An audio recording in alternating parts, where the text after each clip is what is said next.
Okay, we're back at my compost pile, which is the subject that no one really wants to talk about because no one really wants to start a compost pile. It's not pretty, you can't eat it, it doesn't seem all that important.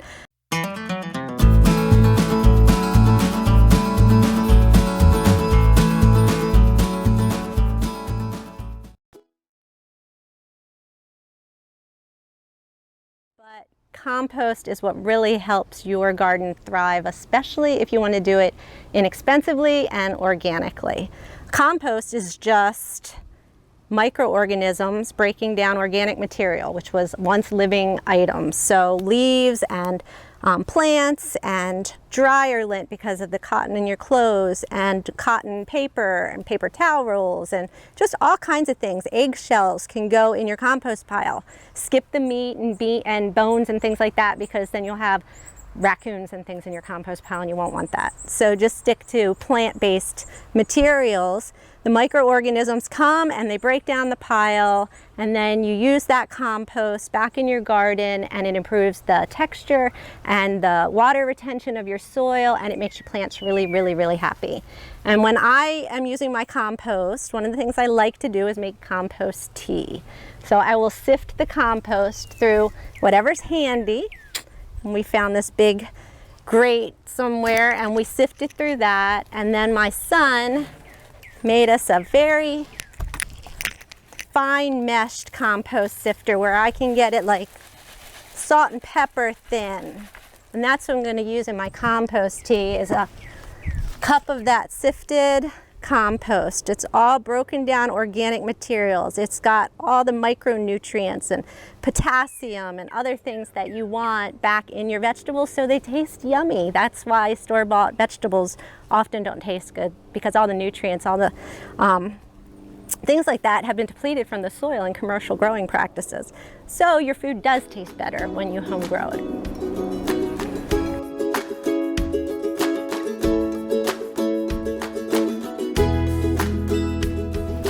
Okay, so we're talking compost, and I know Christine's gonna get upset with me.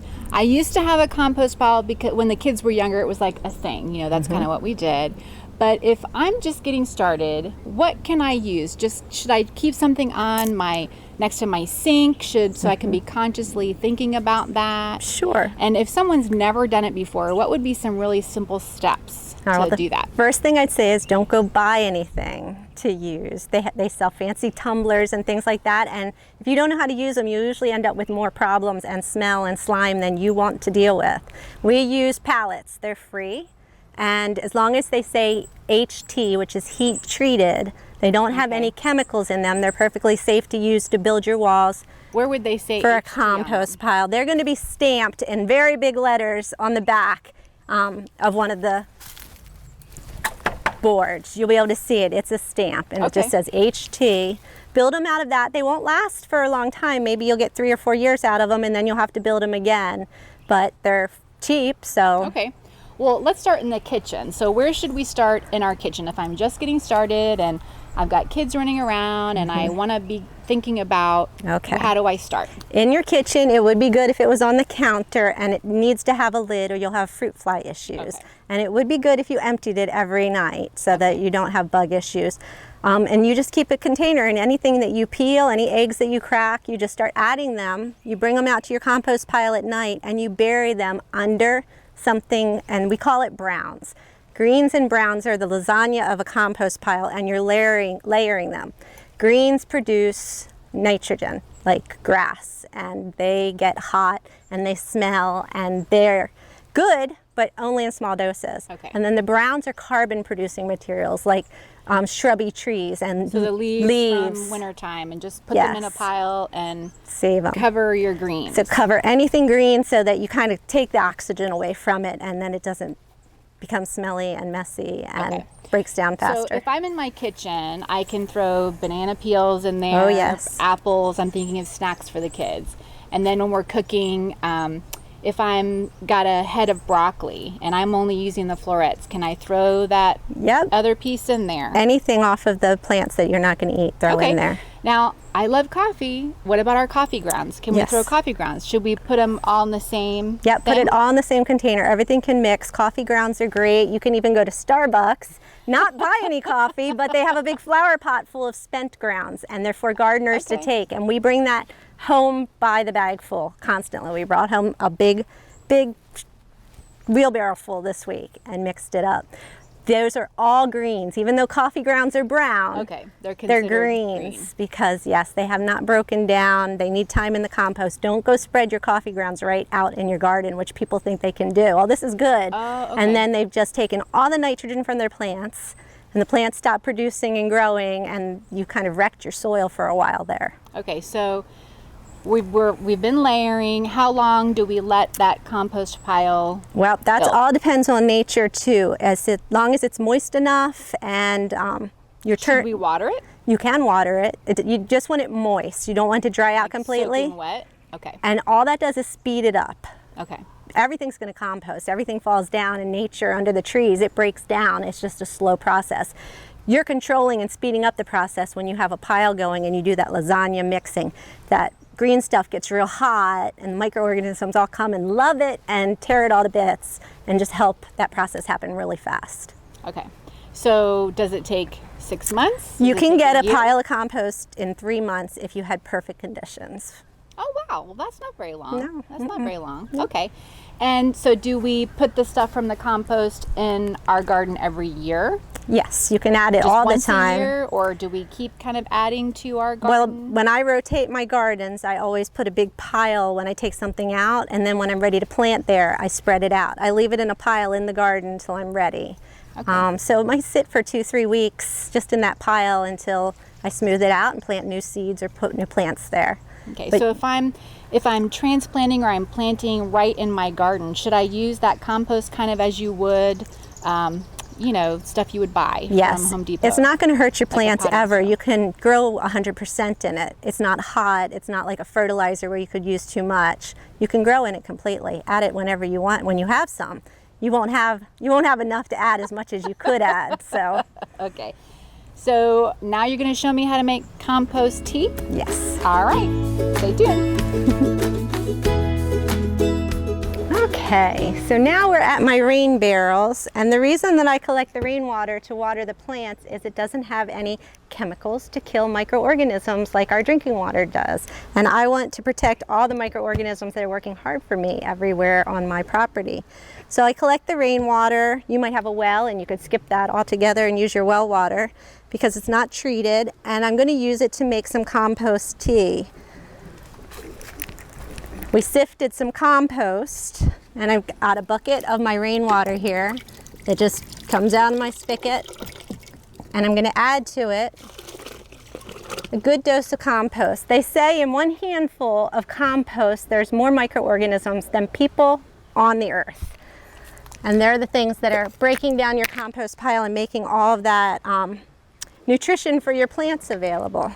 This is from the pet store, and it's a aquarium aerator. It's cheap, it's easy. You plug it into the wall and you hook it on the side of your bucket, and I usually take a brick and put the holes through the brick, but you could also set a rock down on it. You just want these tubes to go down into the bottom of the bucket and stay there.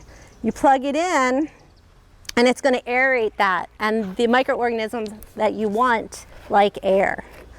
This is molasses, and it's molasses for plants. It's not the kind we cook for hydroponics kinds of stores. Maybe your local box store like a Lowe's will have it, and you just are putting a little bit in, probably 1/4 of a cup. This is food for those microorganisms, and they love it. Your plants love it too. So when we put this on the plants later, they're just going to love having some sugar in addition to all the microorganisms that are going to eat that right now, and they're going to multiply exponentially. And I already told you that we had more microorganisms than people on Earth. So now I'm going to just multiply that by 5, 10, I don't even know how many times. And then we're going to you can foliar spray with a sprayer, or you can put it in your watering can and water your vegetables as a way to fertilize them and to put more microorganisms to work And they do all kinds of things for your plants. I don't even know all the science, that there's books and books about it, but it's been a really good thing for our plants. You can notice a difference.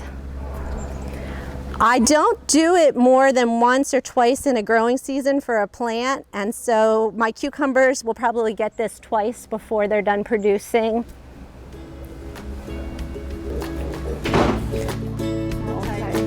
Multi-use.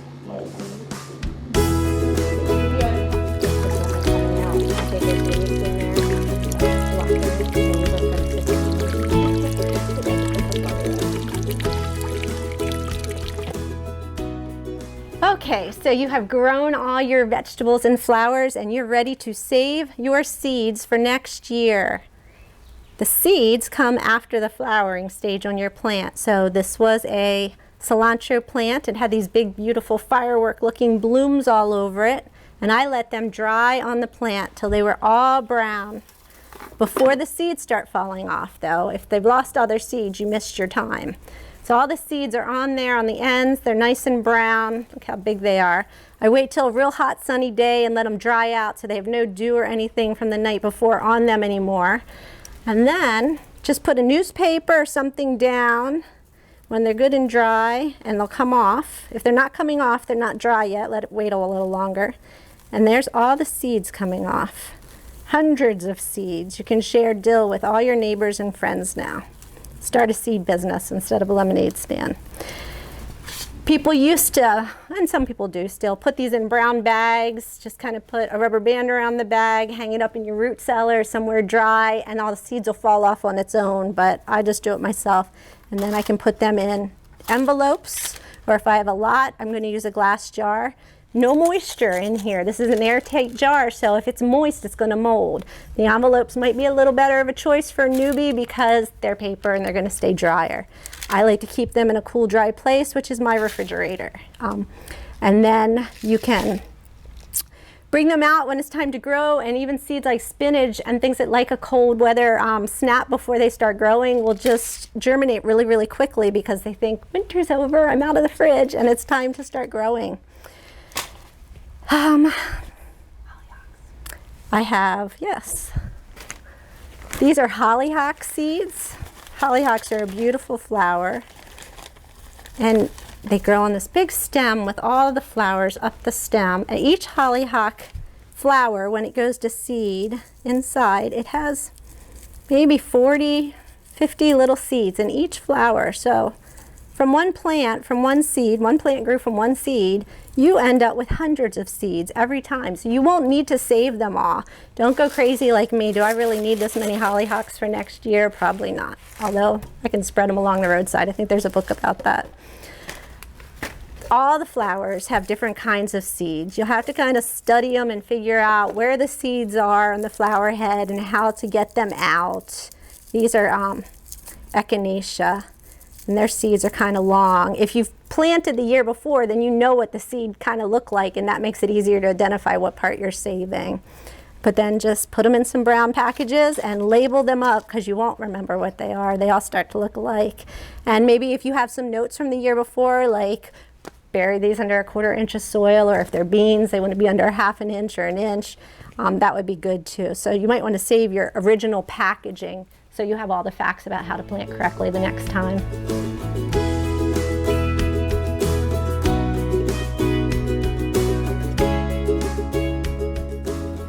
Okay, so this is my potting bench that we made out of repurposed pallets and a bed frame that we found thrown out at a hotel. We painted it up, made it look cute, and this is where we plan and where we pot small items and we store all our needed garden necessities. I have a binder, which I heavily suggest, that has all the little guides and sheets. When do I plant my vegetables? When do I plant my seeds? What do I need to know about compost? Just little things like that.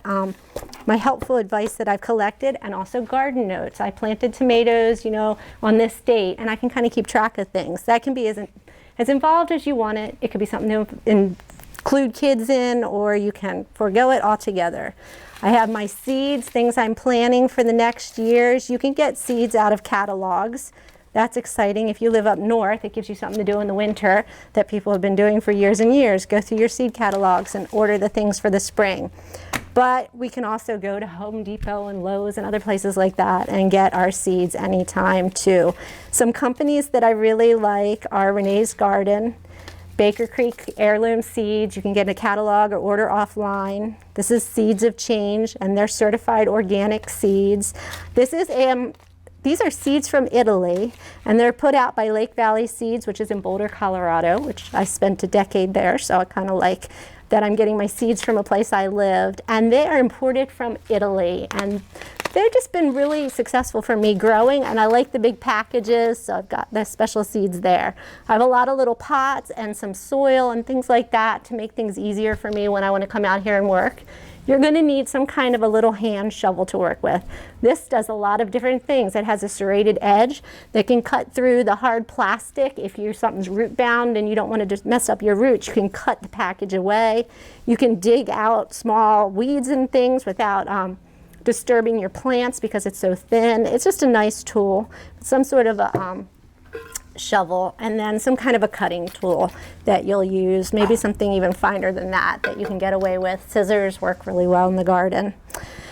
I have books that tell me local advice. I live in Florida, so this is my guide to Florida vegetable garden. This is my plant guide for vegetables.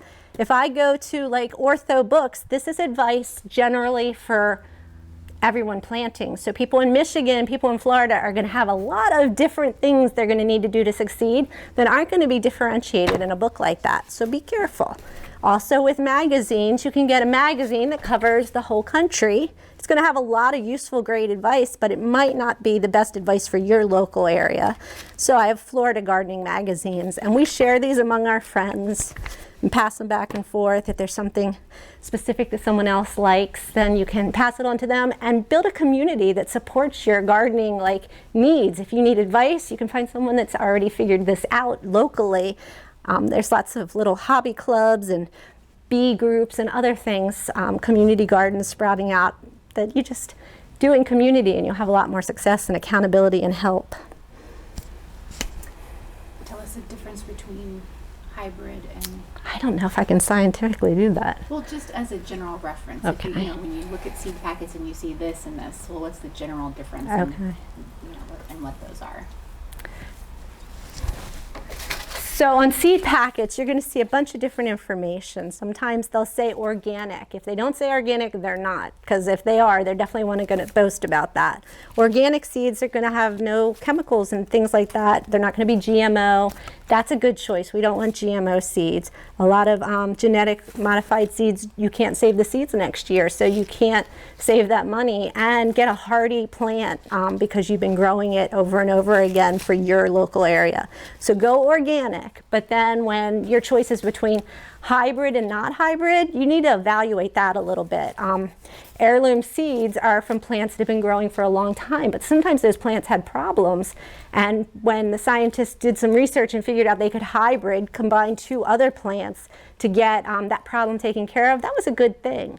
So you might not need all hybrid plants. There's lots of heirlooms that are going to do great, but heirloom isn't always 100% better than a hybrid. If you have a problem with a mildew in your area, which I get powdery mildew on my squash, if I can find a disease-resistant hybrid for mildew for squash, I need that. I don't want to be dealing with that through my heirloom seeds that I always get the mildew problem every time I plant them.